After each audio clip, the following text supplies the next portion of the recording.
vous allez reprendre les étiquettes des heures et les replacer. 1. Alors le 5, il est où? Il est juste avant le 6 qui est en bas. Normalement, vous savez les mettre dans le désordre parce que vous vous êtes entraîné. Si ce n'est pas le cas, il faut encore s'entraîner puisque nous allons voir tout de suite qu'il est important de savoir les placer pour retenir les résultats qui sont en face. On va travailler sur la multiplication avec une horloge. En effet, on va commencer par le 1. Un paquet de 5 graduations, c'est égal à 5.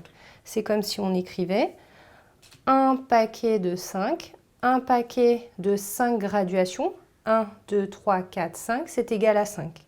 Deux paquets, 1, 2, de 5 graduations, on a bien 5 et 5 graduations, donc c'est 2 paquets de 5 graduations, c'est égal à 10 graduations. 3 paquets, 1, 2, 3, 2, 5, 5, 5 graduations, ça s'écrit 3 fois 5, c'est égal à 15. Donc vous voyez que si vous êtes bien entraîné à retenir les nombres avec les bouchons, et bien après, la table de multiplication, elle va être facilement apprise. Là, on a 4 paquets de 5, 1 paquet, 2 paquets, 3 paquets, 4 paquets de 5, c'est égal à 20. 4 fois 5 égale 20. Et ainsi de suite. 5 paquets de 5, c'est égal à 25. 5 fois 5 égale 25.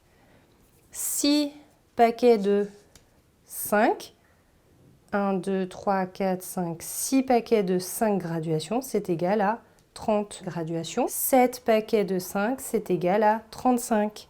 8 paquets de 5, c'est égal à 40.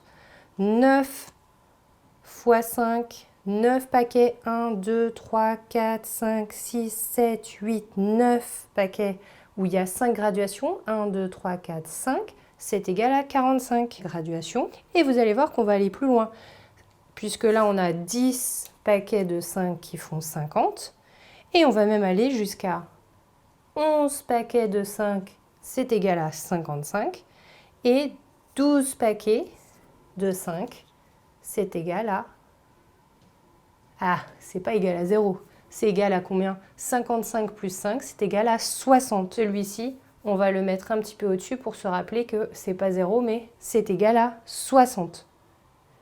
Vous avez sans doute remarqué qu'à chaque fois, on a soit un 5, soit un 0 aux unités. 5, 0, 5, 0, 5, 0, etc.